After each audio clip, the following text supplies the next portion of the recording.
Hi hello నమస్తే నేను మీ సురేందర్ వెల్కమ్ టు ఆర్ఆ న్యూస్. ప్యారిస్ ఒలింపిక్స్లో భారత్కు తొలి రజత పథకం సాధించింది.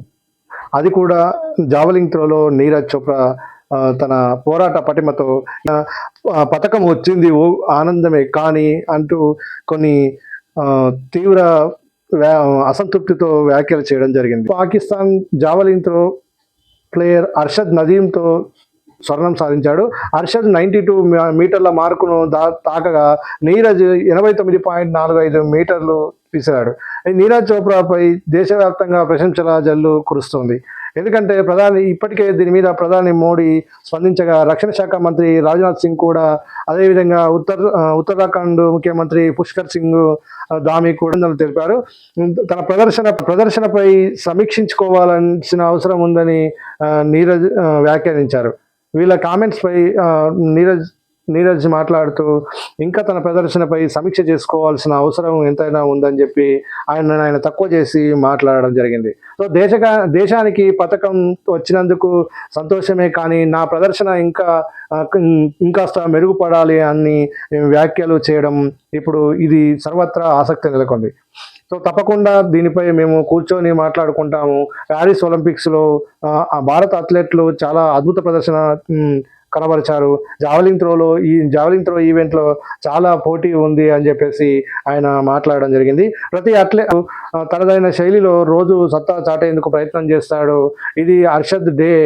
నేను మాత్రము 100% కష్టపడ్డా అని చెప్పి, కానీ మరికొన్ని అంశాలపైన దృష్టి పెట్టాల్సిన అవసరం ఉంది అని మన జాతీయ గీతం వినిపించబోయినందుకు చాలా బాధగా ఉంది అని చెప్పేసి మన నీరజ్ చెప్పడం జరిగింది. సో తప్పకుండా భవిష్యత్తులో మరోసారి విజయం సాధిస్తానని నమ్మకం నాకు ఉంది అంటూ నీరజ్ వ్యాఖ్యలు చేయడం జరిగింది. సో నీరజ్ అంటే ఫైనల్లో మెడల్ సాధించినా కానీ ఆయన ఓన్లీ రజతం అంటే గోల్డ్ మెడల్ సాధించలేకపోయాడని చెప్పేసి ఆయన అసంతృప్తితో ఉన్నట్లు ఈ వ్యాఖ్యల ద్వారా మనకు అర్థమవుతుంది. సో ఏది ఏమైనా కానీ ఆయన అంటే మెడల్ సాధించినందుకు పర్వాలేదు కానీ గోల్డ్ మెడల్ రాలేకపోయింది అని ఆయన ఎంత బాధతో చెప్పాడో ఈ వ్యాఖ్యలను చూస్తే అర్థమవుతుంది. సో అంటే ఆయన విజయంపై వాళ్ళ ఫాదర్ కొన్ని వ్యాఖ్యలు చేశారు. గతేడాది కామన్వెల్త్ గేమ్స్ ముందు గాయం కారణంగా నీరజ్ చోప్రా అంటే ఆటకు దూరమైన సంగతి తెలిసిందే. అయితే దాని తర్వాత ఆయన తీవ్రంగా శ్రమించినప్పటికీ కూడా మళ్ళీ ఈటను పట్టాడు. సో ఇప్పుడు ఆయన పథకం సాధించిన దానిపైన తండ్రి మాట్లాడుతూ దేశం కోసం సిల్వర్ గెలిచాడు, మేమంతా చాలా సంతోషంగా ఉన్నాము. నీరజ్ ఆడిన ఆట కూడా చాలా అంటే ఆసక్తిగానే ఉంది. సో గాయం తర్వాత ఆయన తీవ్రంగా ఆడలేకపోయాడు, ఆయన ప్రతిభ కనబరచలేకపోయాడు. సో దీనివల్లనే సిల్వర్తో సరిపెట్టుకోవాల్సి వచ్చింది అని చెప్పేసి, ఇంకా ఫ్యూచర్లో తప్పకుండా ఆయన ఆటను మెరుగుపరుచుకుంటాడని ఆశిస్తూ వాళ్ళ తండ్రి వ్యాఖ్యలు చేయడం జరిగింది. సో అదేవిధంగా